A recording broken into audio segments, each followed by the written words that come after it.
Empecé a escribir El árbol de la vida porque quería hacer una novela contemporánea sobre la inmortalidad. Yo había estado mucho tiempo, se puede decir que toda la vida, con el tema del mito de Gilgamesh. Me había interesado por el mito de Gilgamesh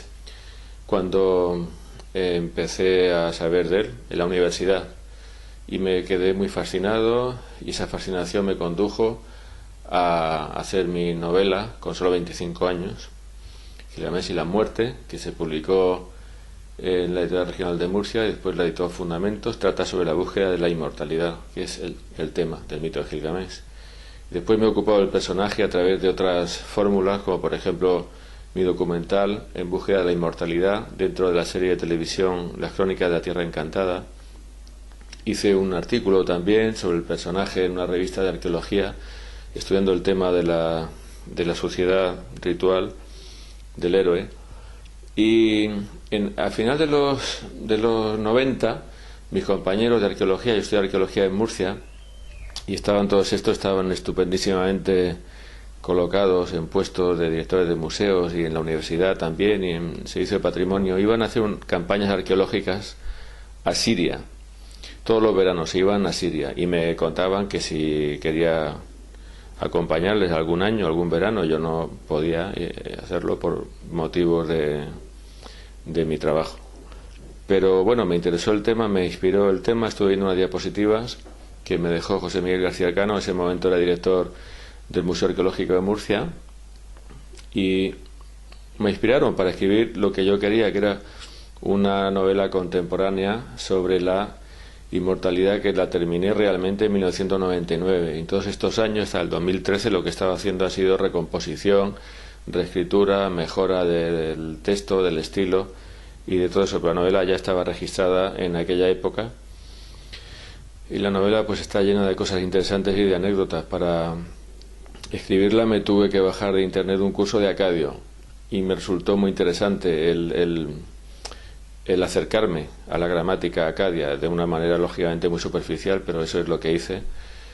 Hay una situación que se cuenta en la novela, que es cuando el héroe, que es un arqueólogo que efectivamente va a Siria, va a probar suerte, va a buscar la aventura, no a Siria, porque hice que la excavación, en vez de ser en Siria, pues que fuera en Irak, en la ciudad de Uruk. Uruk, por cierto, aparte de ser la ciudad de Gilgamesh, es la ciudad que le da nombre al país, a Irak. Y entonces yo, unos años antes, había concurrido a un anuncio que había en el periódico de un monje franciscano que daba clases de acadio, ofrecía clases de lengua acadia y ugarítica. Entonces tuve un encuentro con él muy peculiar. No se hicieron las clases porque yo era el único candidato, y dijo el obispo que no, o quien fuera. Pero bueno, la situación está retratada en la novela. O sea, que va el arqueólogo allí a buscar además es el mismo nombre, el monje franciscano, el padre Ferrando, o el hermano Ferrando. También por aquella época, un poco antes, me pasó que estaba hablando con un profesor y me contaba que los arqueólogos, Giovanni Pettinato, el gran asiriólogo italiano,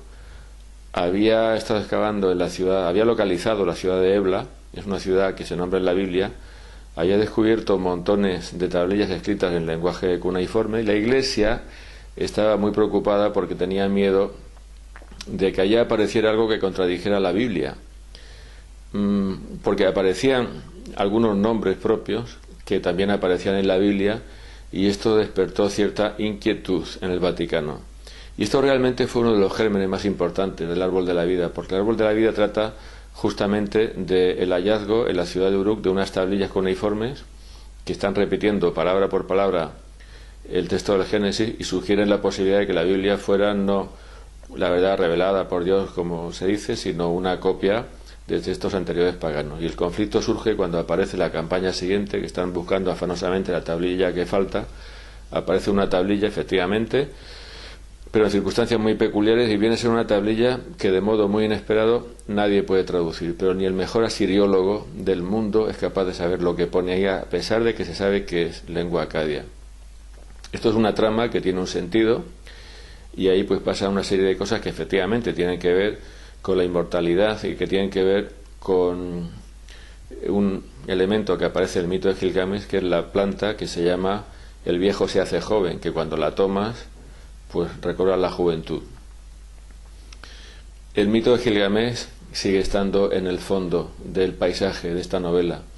La audacia de Gilgamesh, la valentía de Gilgamesh, su inconformismo, su necesidad de encontrar otras cosas, está aquí también muy presente como un paisaje, como una referencia de fondo. Y no solamente eso, sino que he tenido un poco la desvergüenza de poner como atrezo de la historia mi propia novela Gilgamesh y la muerte, que va a salir, espero, en marzo de 2013, publicada por Corona Borealis como Gilgamesh en búsqueda de la inmortalidad, que es un título como más optimista. Y son constantes las referencias al mito de Gilgamesh, su aventura, a los personajes, al diluvio, al personaje de Utanapishtim, Ziusudra, que es el hombre inmortal al que él va a buscar para pedirle la inmortalidad, al superviviente del diluvio prebíblico. Todo esto tiene una función dentro de la historia que ya se verá el que la quiera leer. Lo que pasa es que al final resulta que esta historia tiene que ver también con una cuestión muy importante y muy de actualidad, y de hecho veo que la novela se ha transformado en profética, y este algo que es de mucha actualidad significa la batalla por la conciencia del hombre, la batalla por los sentimientos instintivos, emocionales, espirituales y religiosos del hombre, porque digamos que estamos ante una gigantesca tenaza que se está haciendo con nosotros en todos los órdenes, en el político, en el económico, en el cultural y por supuesto también en el espiritual. Hay una conspiración mundial, hay un nuevo orden mundial que busca un gobierno único, y aparte de un gobierno único, un ejército único, y según dice Esteban Cabal en su libro Gobierno Mundial, también una empresa única que contrate a todos los trabajadores del mundo.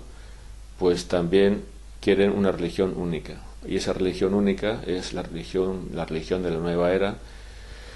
Y a mí me impresiona mucho, porque yo en aquella época, cuando empecé a escribir la novela, en 98, 99, no había leído nada de esto, pero ya me parecía a mí que, no sé si por instinto o por capacidad de observación o por otros motivos, que había algo peculiar en todo este tema de una religión naturalista alternativa a las grandes religiones del libro.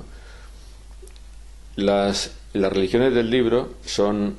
grandes núcleos de poder, y son grandes núcleos de poder que actúan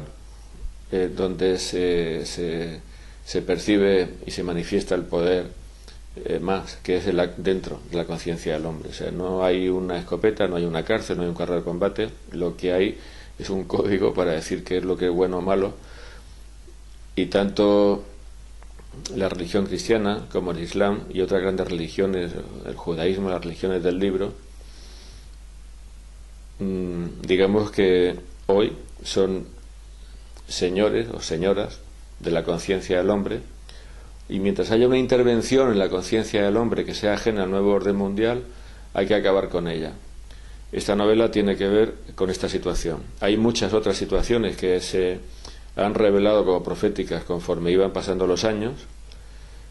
y bueno, yo creo que esto lo único que hace es que a mí me sorprende y me perturba, pero bueno, al fin y al cabo esa es la situación. La novela es básicamente una historia de aventuras, la historia de una aventura personal de un hombre joven que es un arqueólogo que va a esa excavación en busca de los retazos del héroe Gilgamesh, que, como sucede en todas las historias buenas, vamos a decir, hace realmente un viaje interior hacia su propia madurez, hace un viaje a lo más profundo de sí mismo para saber de qué es capaz y de qué no es capaz, y dónde están sus límites, dónde está el techo y las barreras que le van a imponer su miedo, o por el contrario, si va a ser capaz de profundizar tanto en las tripas del monstruo como realmente parece que sucede.